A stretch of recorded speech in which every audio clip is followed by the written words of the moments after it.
Hello everyone, good morning to all of you. This is Divya. आप सभी का स्वागत है हमारे इस सेशन में। तो आज हम डिस्कस करेंगे 6 जुलाई का करंट अफेयर। कल तक का जो भी करंट अफेयर बन रहा है उसे हम आज के सेशन में कवर करेंगे। आज का सेशन आपके एग्जाम के लिए बहुत ही ज़्यादा इंपॉर्टेंट रहेगा। तो चलिए शुरू करते हैं। आप चाहे किसी भी एग्जाम की तैयारी कर रहे हैं, आप इन सेशंस के साथ जुड़ सकते हैं। और पहली बार हमसे जुड़ रहे हैं तो हमारे चैनल को सब्सक्राइब कर लीजिएगा, बेल आइकन को प्रेस कर दीजिएगा ताकि हमारे क्लासेस के नोटिफिकेशन आप तक पहुंचते रहें। तो चलिए शुरू करते हैं आज के करंट अफेयर को और एक बहुत ही अच्छे से कोट के साथ। खोकर पाने का मजा ही कुछ और है, खोकर पाने का मजा ही कुछ और है, रोकर मुस्कुराने का मजा ही कुछ और है। हार तो जिंदगी का हिस्सा है मेरे दोस्त, हार के बाद जीतने का मजा ही कुछ और है। अगर हम कभी हारते हैं और उसके बाद जब हमें जीत मिलती है तो उसकी बात ही कुछ और होती है, क्योंकि उसके लिए हमने बहुत मेहनत करी होती है, बहुत शिद्दत के साथ।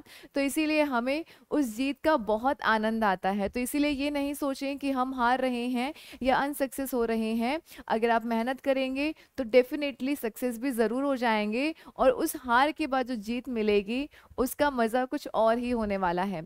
तो चलिए शुरू करते हैं आज के सेशन को। पहला प्रश्न बन रहा है यहाँ से, मेलोरका चैंपियनशिप में भारत के यूकी भांबरी ने किसके साथ अपना पहला एटीपी युगल का खिताब जीता है।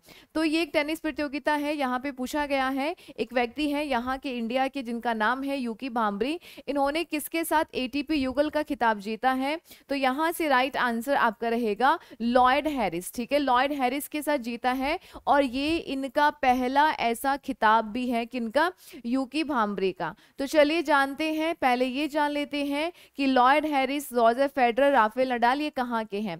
तो लॉयड हैरिस है साउथ अफ्रीका के, रोजर फेडरर है स्विट्जरलैंड के, राफेल नडाल स्पेन के हैं, और नोवाक जोकोविच जो है ये है सर्बिया के।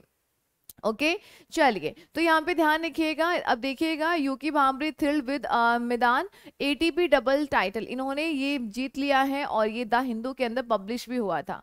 तो ध्यान रखिएगा, यूकी भांबरी जूनियर ऑस्ट्रेलियन ओपन खिताब जीतने वाले पहले भारतीय हैं। किसके साथ साझेदारी करते हुए, तो लॉयड हैरिस के साथ इन्होंने साझेदारी करी और इन्होंने यहाँ पे युगल का खिताब जीत लिया है।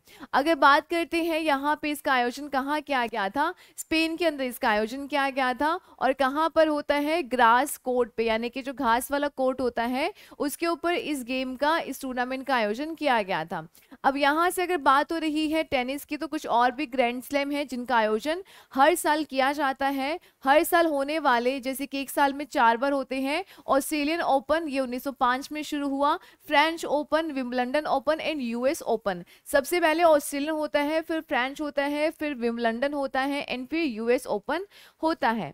अभी तक कौन कौन से हो चुके हैं, तो अभी तक ऑस्ट्रेलियन ओपन हो चुका है जिसमें पुरुष एकल का खिताब जीता नोवाक जोकोविच जो सर्बिया के हैं, और महिला एकल का खिताब जीता है आर्याना सबलेंका।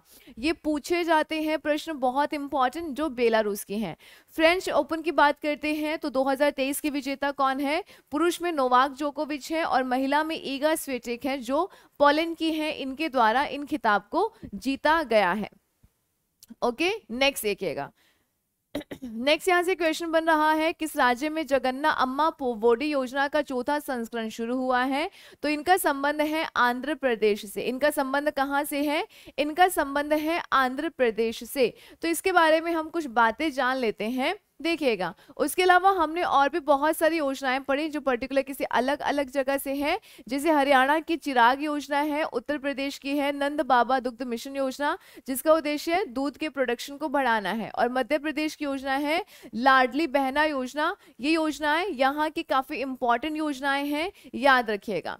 आगे देखिएगा, 43 लाख अभ्यर्थियों के या लाभार्थियों के बैंक खातों में लगभग 6,393 रुपए की आर्थिक सहायता जमा की जाएगी इसके अंदर। और ध्यान रखिएगा, मतलब कोशिश की जा रही है कि जो यहाँ पे माताएं हैं उनको फाइनेंशियली स्ट्रॉन्ग करना इस योजना का मुख्य उद्देश्य है, और इसके लिए उनको फाइनेंशियली हेल्प भी करी जाएगी। अब देखते हैं आंध्र प्रदेश के करंट अफेयर के बारे में। तो ये है यहाँ के मुख्यमंत्री, और कहा जाता है कि जो मुख्यमंत्री हैं जगन मोहन रेड्डी, ये हमारे भारत के सबसे जितने भी मुख्यमंत्री हैं उनमें सबसे रिचेस्ट या धनी मुख्यमंत्री हैं। ठीक है। आंध्र प्रदेश में मध्य पाषाण कालीन शैल चित्रों की खोज हुई है। आंध्र प्रदेश के सीएम जो है YS जगन रेड्डी मोहन ने श्रीकाकुलम जिले में मुलापेटा ग्रीनफील्ड पोर्ट की शुरुआत करी है। और एडीआर रिपोर्ट के अनुसार यहाँ के जो मुख्यमंत्री हैं वो सबसे रिचेस्ट मुख्यमंत्री हैं पूरे भारत के अंदर। आगे बात करते हैं आंध्र प्रदेश, ये पूरा इधर इसका कोस्टल एरिया लगेगा। उसके अलावा ये यहाँ से उड़ीसा है, छत्तीसगढ़ है, तेलंगाना है, कर्नाटका है, उसके अलावा तमिलनाडु इनसे अपने बॉर्डर को शेयर करता है और काफी सारा बॉर्डर ये शेयर करता है बे ऑफ बंगाल से, ठीक है। उसके अलावा ध्यान रखिएगा गठन होता है 1956 के अंदर, 1 नवंबर 1956। राजधानी है अमरावती, राज्यपाल है एस अब्दुल नजीर, मुख्यमंत्री जगन मोहन रेड्डी, विधानसभा सीटें हैं 175, राज्यसभा सीटें हैं यहाँ पर 11 और लोकसभा की सीटें हैं 25, ठीक है। ये आपको यहाँ से ध्यान रखना है। चलिए, अस्थायी संसदीय स्थायी समिति ने सभी हितधारकों से किस मुद्दे पर विचार मांगे हैं। इससे पहले कि अगर आप करंट अफेयर करना चाहते हैं तो प्रेप एंड क्रैक के यूट्यूब चैनल पे मेरी क्लासेस हैं बहुत सारे, आप वहां से देख सकते हैं। ये उसके आगे का है जैसे हम लोग करंट अफेयर कर रहे हैं। इससे पहले का करना चाहते हैं या वीकली रिविजन करना चाहते हैं तो वहां पे आपको क्लासेस अवेलेबल हो जाएंगी। अब यहाँ पे देखिएगा इसका राइट आंसर है समान नागरिक संहिता, क्योंकि अभी ना आपका जो समान नागरिक संहिता है यूनिफॉर्म सिविल कोड, इसका मतलब ये होता है कि कोई भी व्यक्ति चाहे वो गरीब है अमीर है उसको इस बात से वंचित नहीं किया जाएगा कि पर्टिकुलर ये गरीब है अमीर है तो इसके साथ कोई भी लीगल एक्शन में या कुछ ऐसे भेदभाव किया जाएगा। सबको एक समान रूप से देखा जाएगा, सबके लिए न्याय जो है वो समान रहेगा, कोई अमीरी और गरीबी नहीं देखी जाएगी। तो अभी जो यहाँ पे सरकार है वो क्या करना चाह रही है पर्टिकुलर इस मुद्दे पर, यहाँ पे आने वाले टाइम में शायद बिल जो है वो भी पेश किया जा सकता है। आर्टिकल 44 के अंतर्गत ना इसके बारे में प्रावधान किया गया है और ये हमारा डायरेक्टिव प्रिंसिपल है, मतलब कि आपका नीति निर्देशक तत्व है, डीपीएसपी है। डीपीएसपी वो होते हैं कि प्रत्येक राज्यों का कर्तव्य है कि वो अपने वहां पे कुछ ऐसे कानून लेकर आए और जिसके थ्रू वो आपके नीति निर्देशक तत्वों को लागू करे। बट यहाँ पे जो आर्टिकल 44 है ये इसी के लिए ही राज्यों का कर्तव्य है कि वो लेकर आए, बट मैंडेटरी नहीं है, बोला गया है कॉन्स्टिट्यूशन के अंदर। तो इसी के लिए ही अब इस विधेयक को पेश करने की जो पर्टिकुलर है पेश किया जाने का यहाँ पे सोचा जा रहा है, ठीक है। तो इसके बारे में थोड़ी सी बातें जान लेते हैं। कार्मिक लोक शिकायत कानून और न्याय पर संसदीय स्थायी समिति ने समान नागरिक संहिता पर सुशील मोदी की अध्यक्षता में बैठक करी। केंद्र सरकार संसद के आगामी मॉनसून सत्र के दौरान यूसीसी को लागू करने के लिए एक विधेयक पेश कर सकती है। इनका मानना है कि सब जगह पे अब यूनिफॉर्म सिविल कोड को लागू कर दिया जाए। अब क्या है इसका तात्पर्य है सभी नागरिकों के लिए उनके धर्म की परवाह किए बिना विवाह, तलाक, विरासत आदि ऐसे कुछ भी व्यक्तिगत मामले उनको नियंत्रित करने वाले कानून का एक समान होना, मतलब पर्टिकुलर एक जैसा होना सबके लिए, ये रहेगा आपका यूनिफॉर्म सिविल कोड के अंदर। भारतीय संविधान के अनुच्छेद 44 में कहा गया है कि राज्य अपने नागरिकों के लिए समान नागरिक संहिता सुनिश्चित करने का प्रयास करेगा, ठीक है। और हर एक राज्य के ऊपर ये पर्टिकुलर उसकी मर्जी रहेगी कि वो करता है या नहीं करता है। नेक्स्ट देखिएगा, श्रावणी मेले का आयोजन किस राज्य में किया जा रहा है। यूनिफॉर्म सिविल कोड से प्रश्न जरूर बनेगा, आपको आर्टिकल का पूछ सकता है, आपको पूछ सकता है कि क्या होगा और आगे विधेयक लाया जाएगा या नहीं, क्योंकि जो कुछ समय पहले अभी 2-4 दिन पहले की बात है, प्रधानमंत्री मोदी ने भी अपने भाषण के अंदर इसके बारे में जिक्र किया था, ठीक है। तो इसीलिए अभी पूरा सर्कुलेट होगा, ये घूमेगा और यहाँ से प्रश्न जरूर बनेगा। श्रावणी मेले का आयोजन किस राज्य में किया जा रहा है, तो ध्यान रखिएगा झारखंड के अंदर श्रावणी मेले का आयोजन किया जा रहा है। लगभग 2 महीने तक इस मेले का आयोजन किया जाएगा। यहाँ पे देखिएगा देवघर में बाबा वैद्यनाथ मंदिर में आषाढ़ पूर्णिमा के अवसर पर पूजा अर्चना करके मेले का उद्घाटन किया गया। 2 महीने तक चलेगा और यहाँ से आपका ये जो बाबा वैद्यनाथ धाम मंदिर है यहाँ पे चलेगा और ये कहाँ पर है, ये है झारखंड में। तो जितने 12 ज्योतिर्लिंग है देश में तो उनमें से एक ज्योतिर्लिंग इसको माना जाता है, ठीक है। चलिए झारखंड के बारे में बात करेंगे तो बिहार, यहाँ पे पर्टिकुलर आपका झारखंड है जो बिहार, यूपी, छत्तीसगढ़, उड़ीसा, पश्चिम बंगाल के साथ अपने बॉर्डर को शेयर करता है। स्थापना होती है 15 नवंबर 2000 में। मुख्यमंत्री है हेमंत सोरेन। सबके मुख्यमंत्री आपको याद होने चाहिए, राज्यपाल भी आपको याद होने चाहिए, ठीक है। चलिए, राज्यपाल हैं सीपी राधाकृष्णन हैं। विधानसभा की सीटें हैं 81, राज्यसभा की सीटें हैं 6, लोकसभा की हैं 14। यहाँ पे क्या क्या अवेलेबल है, तो यहाँ पे बेतला राष्ट्रीय उद्यान है, हुंड्रू जलप्रपात है और जोना जलप्रपात। यहाँ पे ये सब चीजें आपको झारखंड के अंदर देखने को मिलेंगे। आगे देखिएगा, हाल ही में अंतर्राष्ट्रीय सहकारिता दिवस कब मनाया गया, यानी कि आपको बताना है इंटरनेशनल डे ऑफ कोऑपरेटिव सहकारिता। ठीक है, सहकारिता दिन हम मनाते हैं जो आपका जुलाई का पहला शनिवार आता है उस दिन। और ये पहला शनिवार कब आया था, 1 जुलाई को। तो यानी कि हम 1 जुलाई को इंटरनेशनल कॉरपोरेशन डे मनाते हैं। अब ध्यान रखिएगा, जुलाई के पहले शनिवार को मनाया जाता है। आगे बात करते हैं, अंतर्राष्ट्रीय सहकारिता दिवस इस बार 1 जुलाई को मनाया गया। प्रत्येक वर्ष जुलाई महीने के पहले शनिवार को मनाया जाता है। अब वो शनिवार 2 तारीख को आए, 3 तारीख को आए, 1 तारीख को आए, कोई फर्क नहीं पड़ेगा, बस पहले शनिवार को मनाया जाता है। उद्देश्य क्या है, संयुक्त राष्ट्र का ध्यान आकर्षित करने वाले कुछ प्रमुख अंतर्राष्ट्रीय मुद्दों को हल करने के लिए सहकारी समितियों के योगदान को यहाँ पे एक तरीके से सराहना करना, ये इसका मुख्य उद्देश्य है। थीम क्या है, कोऑपरेटिव फॉर सस्टेनेबल डेवलपमेंट, ये इस बार की थीम है कि जो भी हमारी सहकारी समितियां होती हैं या जो भी हमारे कोऑपरेटिव्स हैं, उनका क्या क्या योगदान है लोगों की लाइफ के लिए, समाज के कल्याण के लिए। तो एक प्रकार से उनको स्वीकार करना, उनकी सराहना करना, इसी के लिए ही ये दिन मनाया जाता है। ठीक है, नेक्स्ट देखो, उसके अलावा हमने 1 जुलाई को क्या मनाया था, राष्ट्रीय चिकित्सक दिवस मनाया। 1 जुलाई को ही हमने राष्ट्रीय डाक कर्मचारी दिवस मनाया। और उसके अलावा 1 जुलाई को ही हम लोगों ने अंतर्राष्ट्रीय सहकारिता दिवस भी मनाया। ठीक है, और 1 जुलाई को ध्यान रखिएगा जीएसटी डे भी मनाया जाता है, जीएसटी डे, क्योंकि 2017 में 1 जुलाई को ही यहाँ पे लागू हुआ था। तो ध्यान रखिएगा जीएसटी डे भी कब मनाया जाएगा, 1 जुलाई को। ओके, और ध्यान रखिएगा 3 जुलाई को अंतर्राष्ट्रीय प्लास्टिक बैग मुक्त दिवस, और इसकी शुरुआत होती है 1997 में। हमने कल की डेट में भी इसको कवर किया था।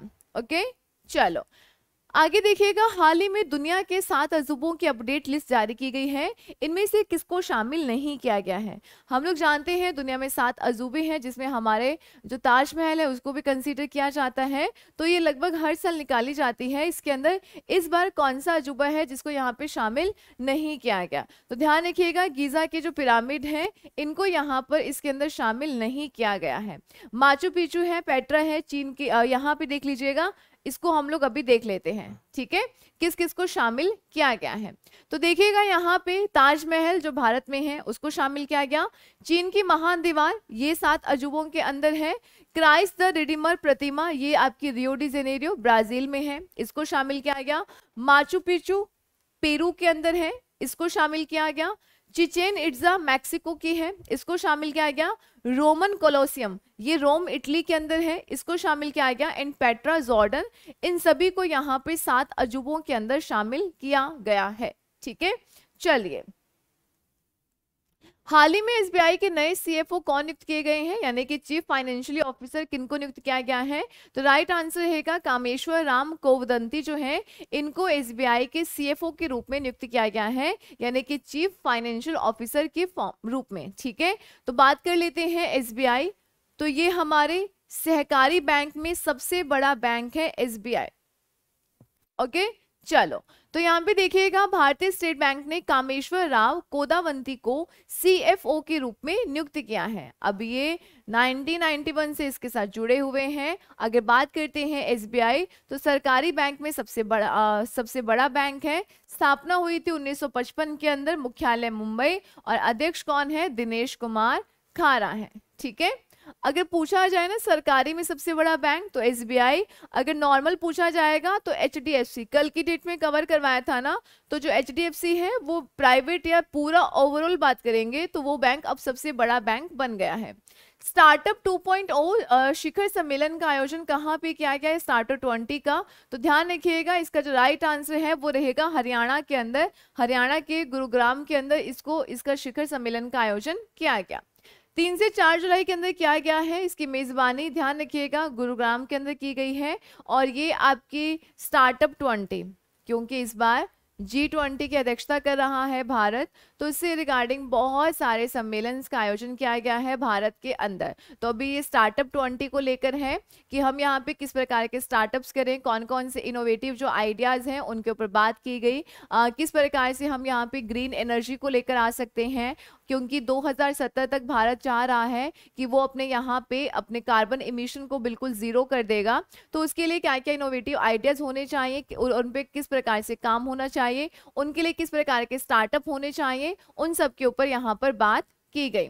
चलिए, यहाँ पे 16 G20 देशों के 200 अंतर्राष्ट्रीय प्रतिनिधि और 6 आमंत्रित राष्ट्र यहाँ पर शामिल हुए हैं। हाल ही में किसी प्रतिष्ठित पॉइंट ऑफ लाइट पुरस्कार से सम्मानित किया गया? अभ्युदय सिंह, नवजोत गिल, राजेंद्र सिंह धट या फिर गुरुपाल सिंह? तो ध्यान रखिएगा, राजेंद्र सिंह जो धट हैं इनको यहाँ पर पॉइंट ऑफ लाइट पुरस्कार से सम्मानित किया गया। 101 वर्ष के हैं और ऋषि सुनक के द्वारा इनको यहाँ पे सम्मानित किया गया है। द्वितीय विश्व युद्ध के दौरान इनका बहुत इंपॉर्टेंट रोल रहा था, ठीक है, भारतीय ब्रिटिश सैनिक थे और इसी वजह से इनके योगदान के लिए इनको यहाँ पर सम्मानित किया गया है। अब देख रहे हैं 101 साल के हैं और कैसे खड़े हैं अपने पैरों पे, ठीक है। तो ये सारी बातें आपको अच्छे से ध्यान रखनी है। चलिए आगे देखिएगा, हाल ही में एसबीआई ने देश भर में कुल कितने ट्रांजैक्शन बैंकिंग केंद्र लॉन्च किए हैं?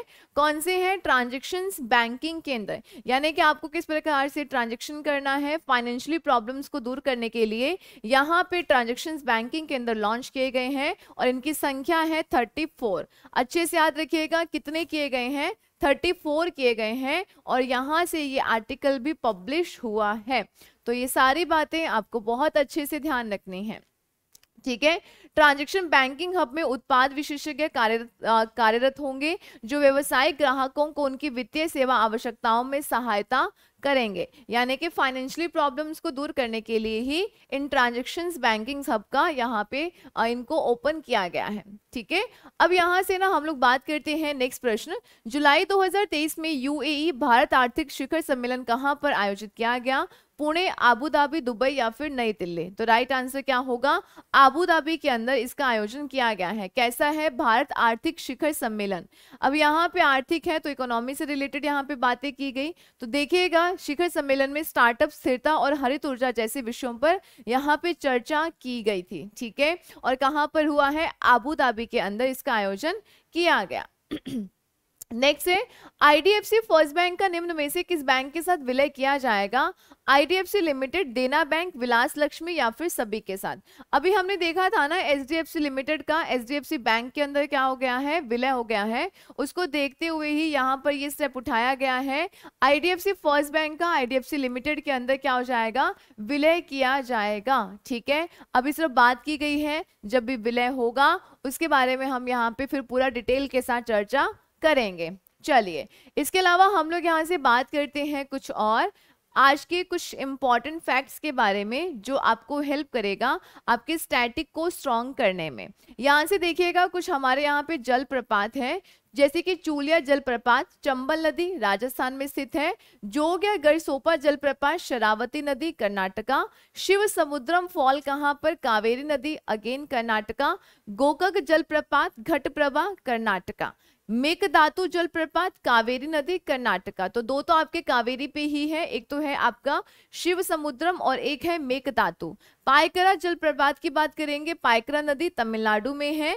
होगेनकल जलप्रपात की बात करेंगे तो कावेरी नदी तमिलनाडु, और वट्टापाराई जलप्रपात जो है ये पडियार नदी तमिलनाडु के अंदर है। तो ये सारे जलप्रपात आपको बहुत अच्छे से ध्यान रखने हैं। तो आज की डेट में हम लोग इतने ही क्वेश्चंस करने वाले हैं। कल हम मिलेंगे नए और करंट अफेयर के साथ, और ये सेशंस आपके सभी एग्जाम्स को कवर करेगा। फिर आप चाहे किसी भी एग्जाम की तैयारी कर रहे हैं, मिलते हैं कल के सेशन में। Take care, bye bye. और सेशन कैसा लगा कमेंट सेक्शन के अंदर जरूर बताइएगा, लाइक एंड शेयर जरूर करें। मिलते हैं कल, टेक केयर।